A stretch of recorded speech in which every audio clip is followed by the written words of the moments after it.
Hey guys, welcome back to LOI Fan TV. Once again joined by Ross for the Game Week 10 and Game Week 11 predictions and preview. Yeah, we're gonna throw both predictions into one video since we have a Friday, Monday, so lots of things to talk about. But first and foremost, Ross, how are you? All good, Luke. Now, yeah, not too bad. I'm excited to look into these games. It's kind of tough to talk about a game week ahead of yourself when you're doing this, but because they're in such close proximity, you have to kind of have give it your best go. We'll leave a kind of a comment in the on this video for kind of a timestamp if you want to jump straight to game week 11. If game week 10's already happened and you're watching this, so I'll leave a little timestamp down below for that. But yeah, looking forward to getting into it. Yeah, look guys, as I always say, if you're new, please subscribe and yeah, we're gonna try to get to 30 likes this video. So please drop a like and as I said, drop a comment and let us know what you think also. But yeah, let's jump straight into it. So first up, we have Bohemians playing host to Cork. Yeah, 7th v 9th, a bit of a relegation tobacco kind of going on down there. I was at the Rovers Yeah. Cork game on Monday, and I have to say they were terrible. They were so bad. What did you catch much of it over the weekend?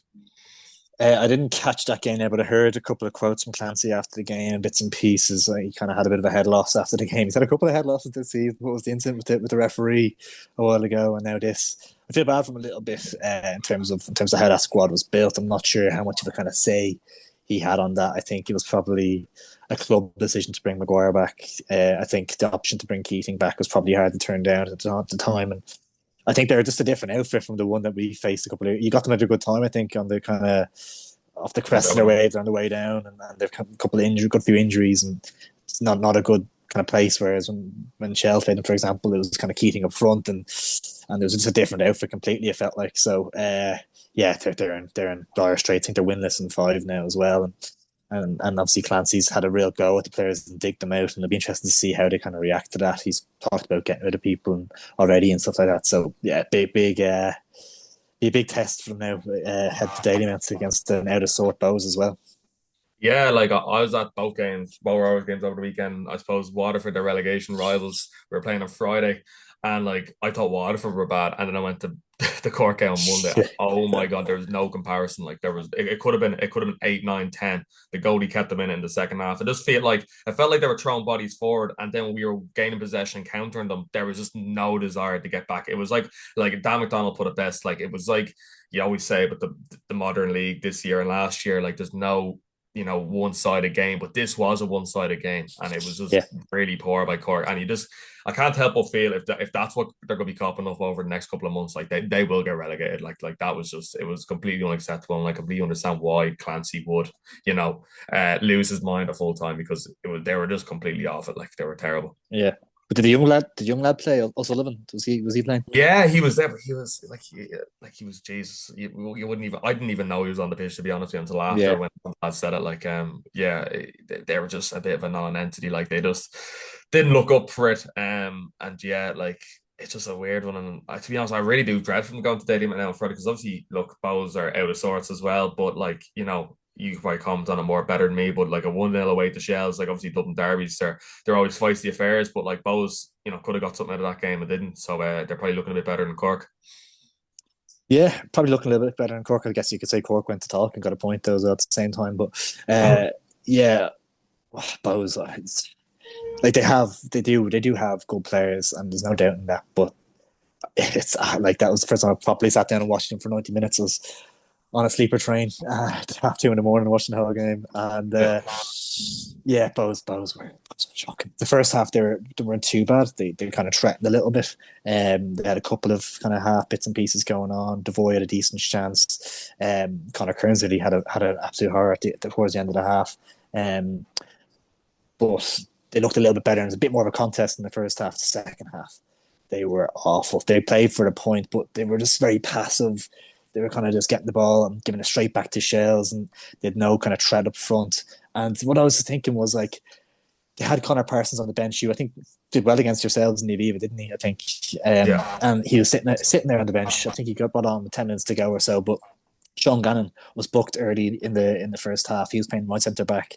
Evan Caffrey right wing back. So two players kind of out of position. Maybe a place that you could kind of attack Shells, and Bowes didn't really think about doing anything like that at all. They kind of had Tierney, or I don't know if it was Tierney on the left, kind of playing more centrally. No one really running at Caffrey, who's new to the position, running at Gannon, who's on a yellow card from early. Just a little bit of game management, just to cop onto that. Be like, get Parsons on, stretch him around the left. Two players there, kind of out of sorts or whatever. This was really poor. Mark Coyle playing centre half, centre for back three. So like it was a makeshift defence for Shells, like, and it just wasn't exploited whatsoever. So yeah, Reynolds again has to take a lot of blame there for me. And probably the perfect game for him. He'll probably keep his job for another few weeks. They'll probably get a win here. I think they probably will win here.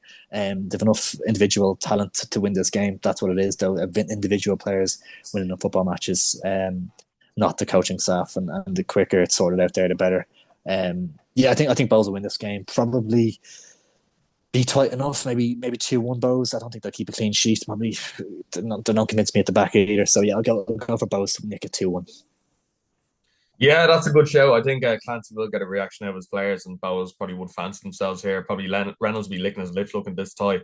And like I'm sick of saying it, but like if they don't win this game, like come on, it should be a win, and I think they will win. To be fair, so I'm probably gonna go a bit more convinced. If I go say 3-1 Bowes, I just think Cork defensively look shambolic, and yeah, I think Collie Whelan and Devoy and Tierney, they'll be too much for Cork. So yeah, 3-1 for me. Yeah. But yeah, Can I touch on one Sorry, thing? you One go. thing Yeah. before we one thing on both before we move on. Actually, obviously it's a quarter point of the season now. 9 games in, Bohemians have 9 points. Guess how many jerseys they have on sale on their website at the moment? 9. 10. 10. There are more jerseys on sale than points on the board. 9 games into the season. Can you believe it? Like, This shit shows, doesn't it? Like, look, you can have your yeah. off the pitch as good as you like, but if the football isn't looking after itself, it just doesn't really reflect well, does it? Like, No, no. As the chance that rung around, Talca Park said, I think it was 1-0 to the football club. So the that's football team, whatever. So there you go. it. Are both regular fans that are still listening will love I that.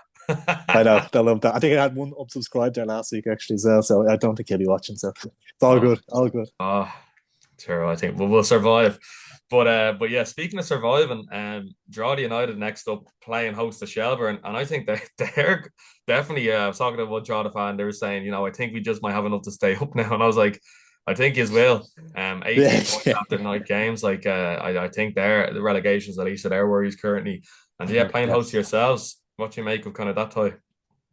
Yeah, obviously it's kind of first against fifth, but there's only 2 points between the sides. So there's you're kind of seeing the table shape up a little bit with the top half, and then the bottom half. There's a big gap now between fifth and sixth, but everywhere else is very tight, kind of between that. So, yeah, it's gonna be a tough game. I think it's the type of game the Shells obviously Drogheda came to talk and won. We kind of need to go get it back off them, get that result back. Like generally, you'd say a point's probably a good result on the surface of it, but I think he's went there and won, and they've came to talk and won. So I think we need to get that one back. It's a big, Yeah, and very important game for Shells to yeah. go and win.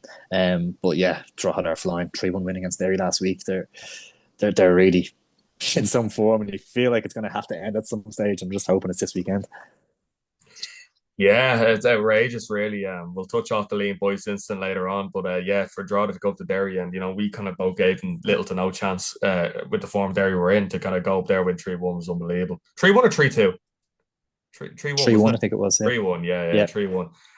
Yeah, so like outstanding from Kevin Doherty, and they're flying, and I think personally, Europe is well within the realms of possibility for them if they keep on going the way they're going. Even if they drop off a little bit, just stay kind of with that Galway and Derry.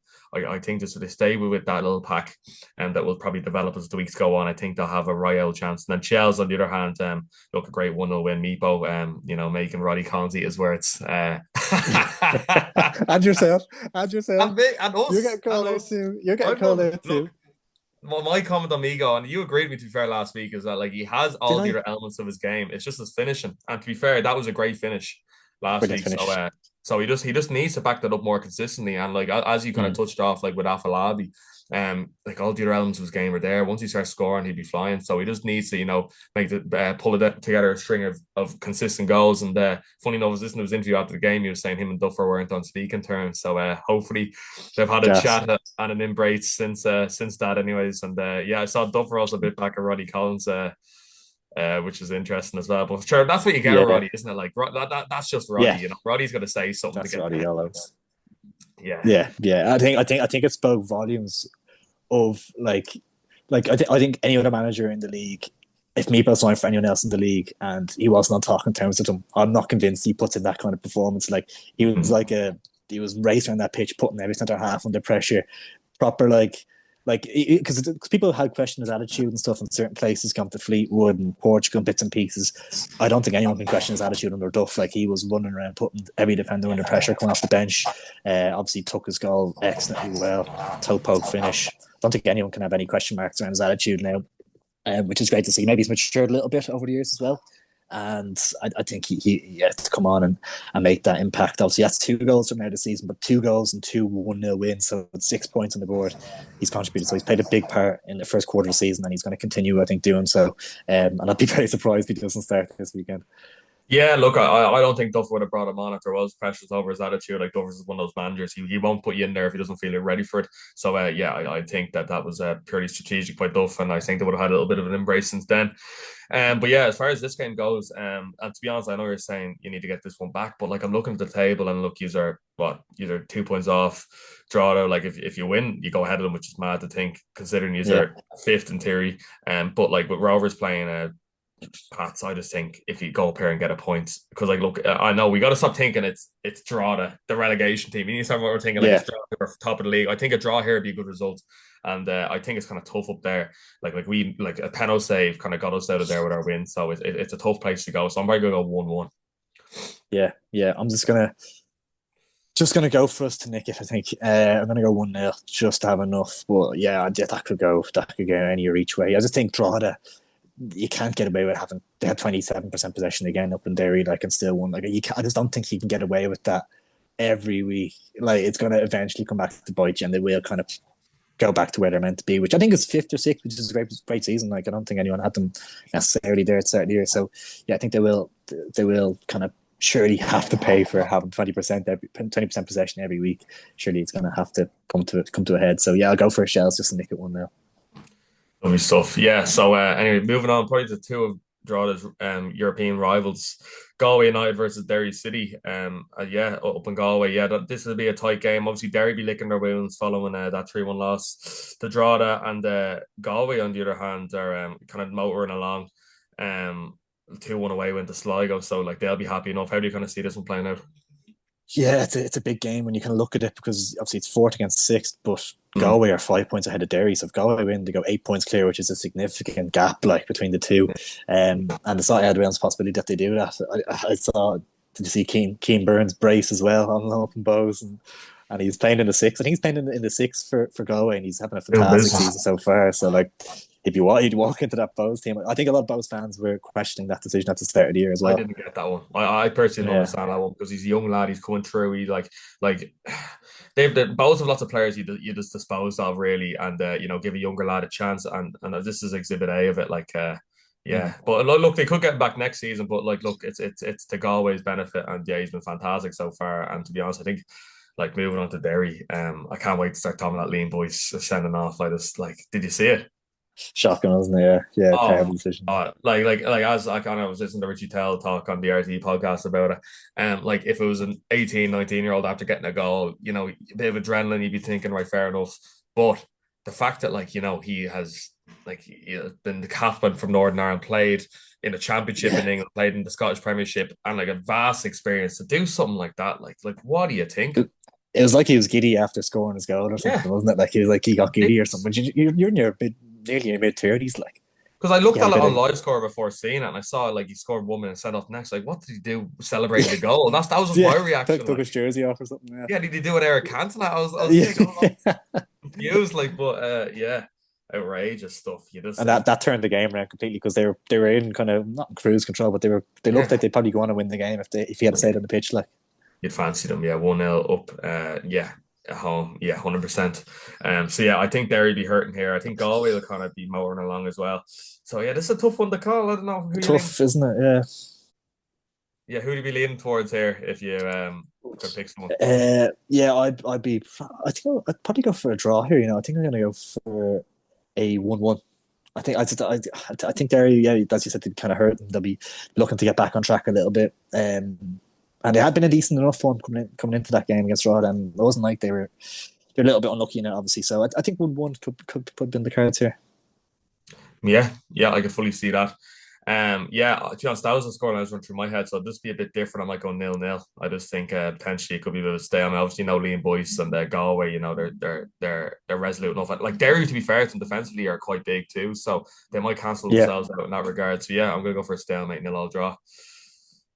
yeah, no, I can see it. It's one of those games like you can see it going anyway, and you wouldn't be overly kind of surprised. Like, Yeah, yeah, 100%. But yeah, now moving on to the RSC, Waterford playing host to Bottom League Sligo Rovers now. Kind of Waterford, it's a 5 losses in a row. Like they're doing very poorly for their standards. And then obviously Sligo on the other hand, rock bottom.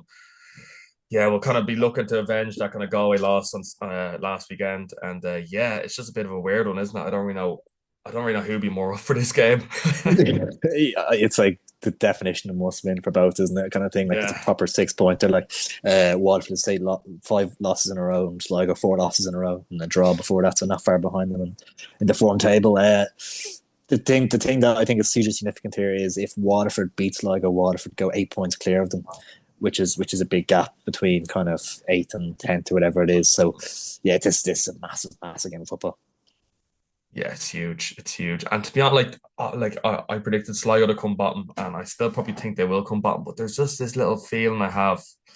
I don't know. I just think like I look at Cork and I see no Maguire, no Keating, and they're how leaky they are. And I see Sligo like they're missing lots of players like John Mahon and so on. I just think, and with the John Russell factor as well. I think like he's clear of even look at the managers down there.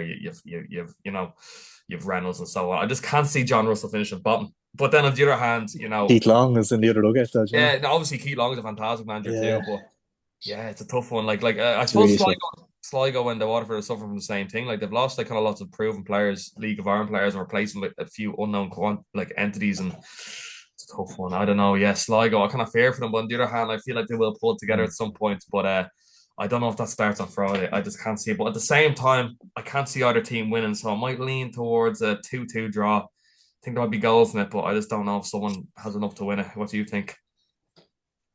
Yeah, it's such a big weekend for Waterford in particular because I think after the start of the season they would have been expecting to be nearly fighting in that kind of top half, nearly that kind of area, fighting with your Waterfords and with your Galways and stuff, and then they've just fallen off a cliff. It's such a big weekend for them. The Sligo Friday, the Cork Monday, so like two huge games that they can kind of put their season right a little bit. And I think it's a man to put them right. It's Keith Long, and I think he'll have enough know-how to get a result here and just calm them down a little bit. They have enough players. You kind of forget the poor Gammon in the side. They have quality options available. I think they might just begin to start maybe clicking and turning that corner a little bit this weekend. I think I'll fancy them to beat Sligo. I'll go for 3-1 Waterford. Sligo just aren't doing it for me at the minute. That'd be huge. Yeah, that'd be huge. Like that would, Mm. as I said, 8 points clear. That would move Waterford potentially up to level on points with Derry. Yeah, With a big enough scoreline. So like it just kind of comes to show kind of how close everyone is in the league. But yeah. yeah, finally on Friday we have second v third. I think it is Shamrock Rovers versus St Patrick's Athletic. Huge Dublin derby. Yeah, Richmond Park. This is a huge game. Like Rovers are in cracking form, 5 wins out of 6, and then Pats are motoring along as well. So yeah, this is going to be a tough one. I think. I don't really know how to call this. What does it look like from your perspective? Yeah, I think 11 points to my aren't you after the 2 wins over last Yeah, weekend. yeah. Yeah, this is just such a massive game, as you say. And I think a huge thing for Rovers is Jack Byrne's starting to look like he's getting back into a bit of form now. He's starting to do well. Maybe the likes of playing Cork at home or his type of game, it's kind of a little bit more easy going and he can get the ball loads and have loads of touches of the ball and he's not closed down too much. So, but it's great to see him back in amongst the goals and assists from a Rovers point of view. So, kind of a Byrne versus Forrester type feel to it. Who can get the better of who in the midfield? And it's a tough game to call. Obviously, you beat them in Tala earlier in the season. I think 1-0, didn't you, Danny Grant? So I think if Rovers go there and get a draw, I think they'd be happy enough to say level on points at Pats. I think that's a good result for them, isn't it? Really? Yeah, 100%. I was just like, we were chatting with Jack Byrne a few weeks back saying, he probably doesn't start for Rovers anymore. And it's just so funny, like how much ability he has. I think it was, I saw a stat, it's like he's played a total like 21 minutes or something like that outside of starting. He started on Monday and he's joint most assists in the league with three. So like that shows the ability he has. Like Brady touched on Yeah, after the game, he was like, "This is probably the best condition." Jack's been in, and then like focus wise as well, which I think is huge for Jack's game. Like he needs to kind of like take things seriously because when he does, he's unplayable. Since before he went to Cyprus. So yeah, like if we have that version of Jack Byrne, like there's no questions of his ability. It's just about him being applicable and applying it. So yeah, I think we're in good run of form. Do I think he starts on Friday? Probably not. I just think, as his first start, and obviously that was on Monday, and I just think he'll probably go with the more robust McAnev, Healy, Watts midfield, and then you bring on Jack when the defense is tired to kind of cut open that pass, maybe. So yeah, yeah, like here, like as you kind of touched off, I'll take a draw here. I'd bite your hand off for a draw, and kind of down to have the Dublin derby on Monday against Bows and Tala, and I'd take that and be on level. Be like potentially like if you like what if you beat draw that we draw, like there's us three on 18 points and use on 19 points. So like look, like I had needle stuff. I gotta go for 1-0 draw here. What do you think? yeah. 1-0 draw. Yeah, I just think with Pat's missing Keane, I think is huge for them. Yeah. I just think media hasn't really got going too much yet this season. Really, he's been kind of struggling a little bit in that lone striker role, and whether they look to kind of switch it up a little bit, maybe play a false nine with someone in the middle, maybe a Levy, Kavanagh, try to get a couple of different players involved. It's hard to know. I think Pat's with Forrester, and then in the midfield there's like a chance there that Rovers can kind of take over that midfield. I think they might be able to kind of dominate in there. Because I think Shell's going to overrun Pat, especially in the second half in Inchicore. Shell's overran them, and then Shell's got opportunities. And I just think that I think you touched on it, and I wasn't 100% sure until I watched it myself that you're not overly convinced by Pats. And I know they won in Cork last week, but I don't think that's a huge feat right now. I just think Rovers might nick this again. I just think Pats are not fully convinced me that they've got up and running just yet. And I think Rovers just might find a few pockets of space and might just have enough. And they're in good form and they're starting to get going. I'm going to go for Rovers to win it 1-0. That'd be massive. Like that'd probably Yeah. put us top. Yeah, like you can't touch off like Pats are a weird one. I don't know. Like with Pats, like yeah, they're winning games, but I just when they play the big boys, they just like you want to You be need, scalping the big you need boys, don't you? Like yeah, 100%. You need Keane. I think they need Keane like up there. He's such a big loss. Like, yeah, no, 100%. But yeah, that's our game week 10 predictions. I suppose now moving on to our game week 11 predictions on the Monday. Look, we're going to be predicting these based off, like this the last couple of weeks. Like realistically, Friday isn't going to happen as we think it'll happen. So look, keep that in mind when you're watching this. But first up, we have bottom of the league kind of clash Waterford versus Cork in Turner's Cross. Kind of we touched off it a little bit before, but Ross, how do you kind of make these two get on? yeah, big Munster derby, isn't it? It's a massive game again down the bottom, and obviously, kind of Friday night's games will be coming into this a little bit with Cork. Obviously, having the trip to Bows, obviously coming back from Dublin, and then Waterford have the home game Friday, so kind of a little bit less travelling for them, I guess. But I don't know how much of a factor you want to read into that too much. But yeah, it's a huge weekend. I think if Waterford can get 6 points, that kind of clears them out of kind of relegation contention. I think they're probably going to steer clear of those bottom two. I think it will eventually become that kind of a dogfight in 10th and 9th. So I think Waterford might just nick it and have a really, really big weekend. I'm going to go for 2-1 Waterford, I think.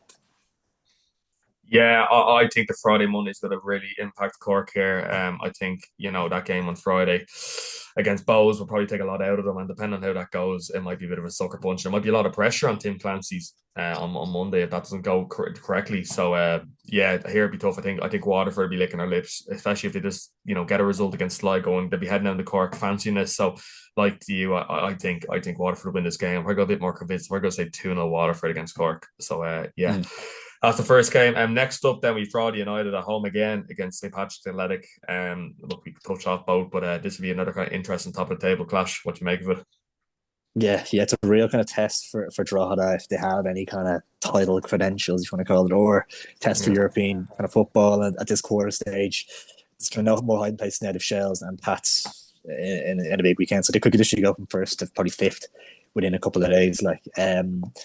So yeah, this is a big test for Drogheda, and it's a big test for Pats too. Of course, it is. And I think this one will be, yeah, be tough. I'd love to see kind of Connor Keely get a go against his former club and kind of shut them up a little bit because they've been giving him a bit of abuse online and stuff since he's turning forward. They've been calling him crap and everything since then, but he's obviously having a fantastic season. So I think it could be a nice story, little bit of a narrative there if you got in the score sheet. Yeah. I think I'll go for 1-1. I can't really separate them too much. I think wouldn't be the best weekend for Pats that I'm predicting, but I just think Drogheda might have enough to nick a point there, and wouldn't be the worst result in the world. I don't think. Yeah, I think Drogheda might, yeah, as I kind of predicted with draw against Shels, I think it might get another draw here. Connor Keely will definitely be up for this one. Like kind of said, Mm. the bid will be between his teeth. Kind of the Pat swing work out. I don't think maybe he was treated with the necessary level of respect that maybe he deserved the Pats and he's shown it this season at Drogheda. So I think he'll really be up for this. And I think as a result of that, the players around him will also be up for it. So yeah, I think Drogheda will get something out of this. I'm going to probably go a few more goals. I'm going to say 2-2. And I think potentially like a weekend like that with Pats will really, we'll be talking about now. This could go the other way. If you get 6 points, if they get 6 points this weekend, we're like, okay, fair enough. Pats are, lined up to win this Yeah, league. yeah, But yeah. I just can't see it as we touched off. So yeah, 2-2. No, no. Perfect. I think a point apiece. Yeah, exactly. And I suppose jumping a bit ahead on Tuesday night, then Derry City are playing host to Sligo.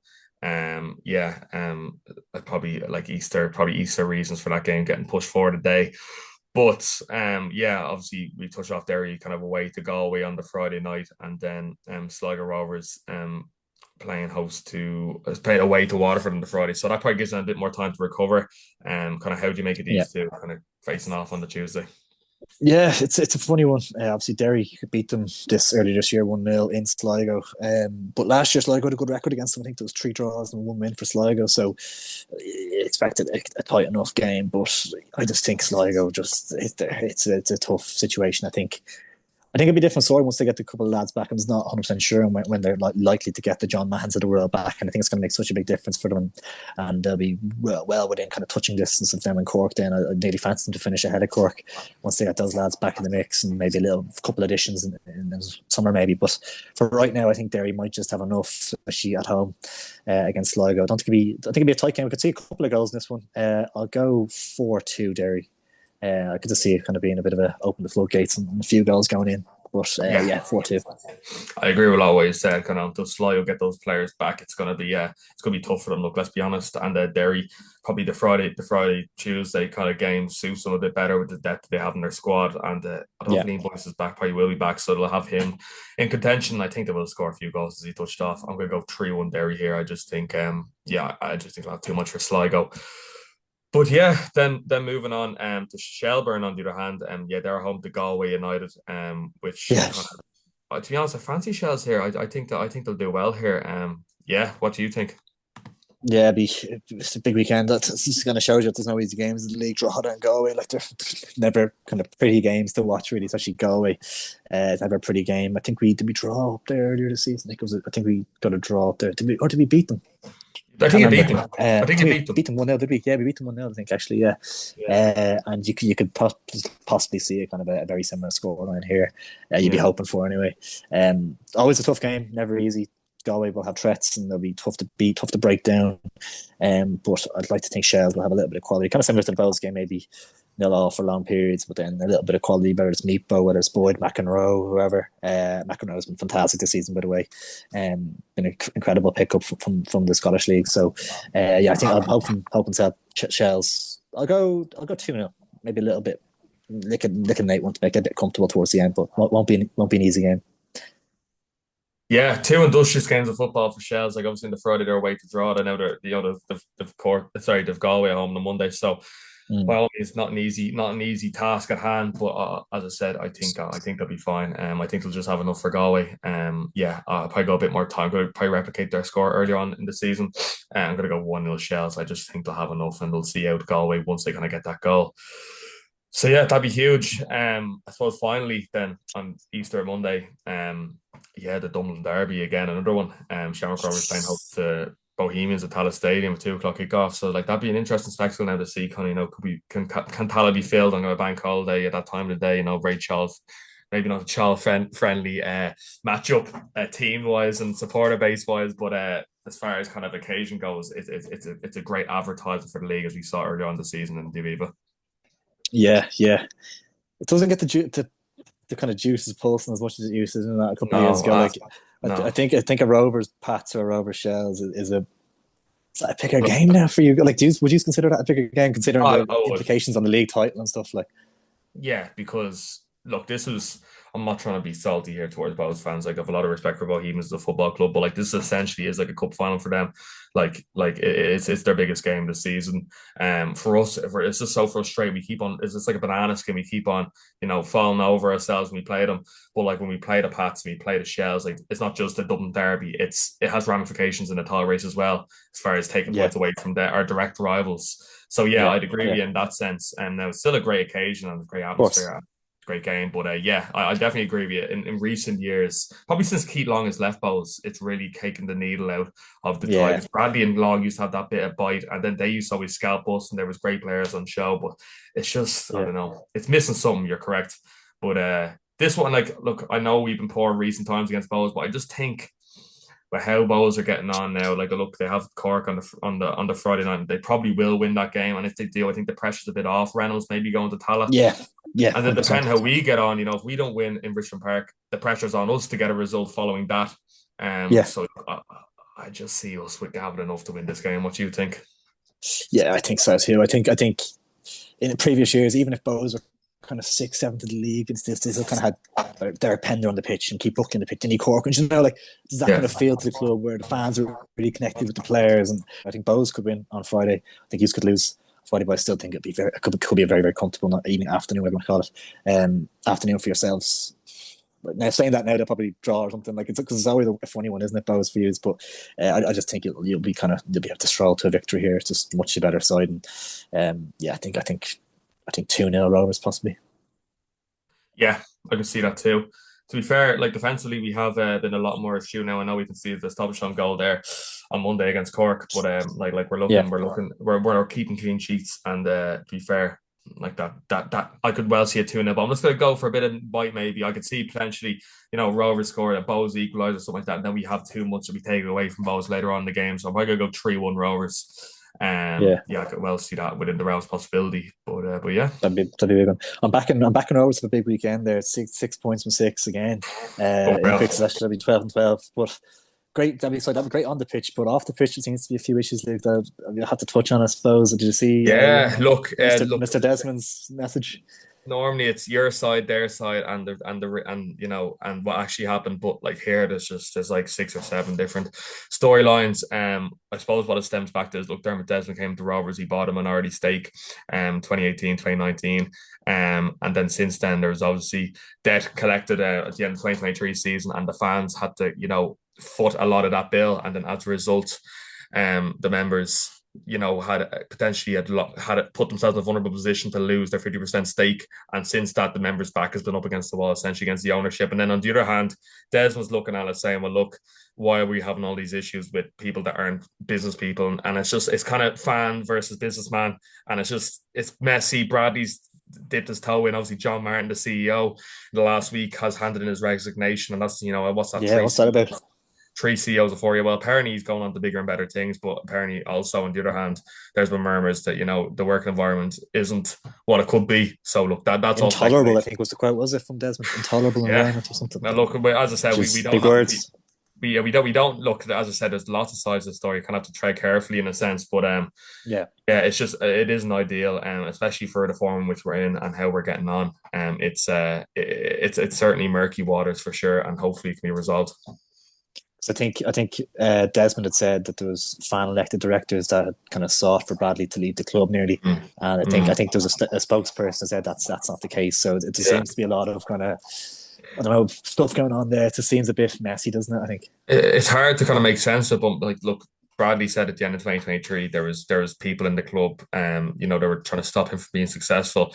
Now, maybe Desmond is referring to that, which is nearly 2 years ago now, so maybe that's a bit out of context in a sense. But yeah, as far as right now, like, look, I genuinely don't believe there's people in the club that want Bradley gone. It doesn't make sense. He's one of our most successful managers in their history. He's yeah, it doesn't make sense, does it? It Like doesn't. The I story suppose doesn't. there was so much more pressure on the club, I guess, in 2023 when I think there was a Yeah, massive debt from that year, wasn't there? Whereas now after kind of the European run and all that kind of stuff, the club's yeah, obviously in a much better place financially. So you'd imagine the kind of stress is nearly gone. Everyone can kind of come together, rectify it a little bit, and kind of, I don't know, get around the table again and sort it out. I think Desmond's kind of waited for his moment here because obviously, like at the back end of last season, there was a fan protest before the HJK came, and then there's been little murmurs in the media before Christmas for a Chelsea game around Rovers and budgets and so on. So I think maybe Desmond has picked his moment here to kind of have his say. So and obviously John Martin leaving the club is the perfect opportunity to do that. So yeah, look, I think it's almost it's a game of chess here, and I just hope it gets resolved behind the scenes. But it's never a good look, is it? And I think the worst case scenario here for not just for the league would be, for this turmoil to take the club down in the similar way Dundalk went down, or, Shells of the past. Like that would be shocking. So I think everyone has to kind of, put their mature hat on and, resolve this issue. Yeah, yeah, you feel like it's nearly too big now. The club's nearly too big, and making Yeah. enough money now at this stage to and the academy's in a great place and stuff as well. Like it'd be madness for it to go in any kind of way like that. But yeah, it's interesting. We'll be interested to see how it plays out. Yeah, it'd be interesting. It's just it's as we're progressing as a league, there's always these little niggles, isn't there? Like it's Yeah, hard to get away yeah, from. it's never easy. It's never easy, but sure, Yeah, look, fingers crossed now. But as I said, if there are any more developments, we'll be sure to touch off it in the coming 100%. weeks. But Is yeah, that all guys, the look, games from Game Week 11 covered then? Is it? Yeah, yeah, for everything. that's all the games again. Uh, Yeah. Question before we finish up, Luke. First manager to be sacked. Do you think it could be after this weekend? And who's it going Alan to be? Reynolds, Alan Reynolds, 100%. Alan Reynolds couldn't Mm. be more sure. But who do you think? I'd agree. I'm trying to think who else. Maybe Tiernan Lynch. Maybe John. I don't think John Russell's under any pressure. Is he? I can't see Who it. else is I can't Tim? see Tim anyone else. Clancy. Tim Clancy's maybe another candidate potentially. Potentially, he's like a number two for me. But yeah, I think if those don't beat Cork on for, and if there's a hammering in that Dublin derby, yourself fans will get on their backs. So but yeah, Yeah, there you go. Both but Alan yeah. Reynolds for us. Let us know in the comments who you think is first manager sack, guys. Let us know. But yeah, look there, guys. There we have it. Game week 10, game week 11 predictions. Yeah, look, let us know what you think about everything we've discussed. Leave a comment for sure and leave a like if you're new, and if you're new, also subscribe. So yeah, Ross, appreciate it. Thanks so much. Thanks, for you guys. Take it easy.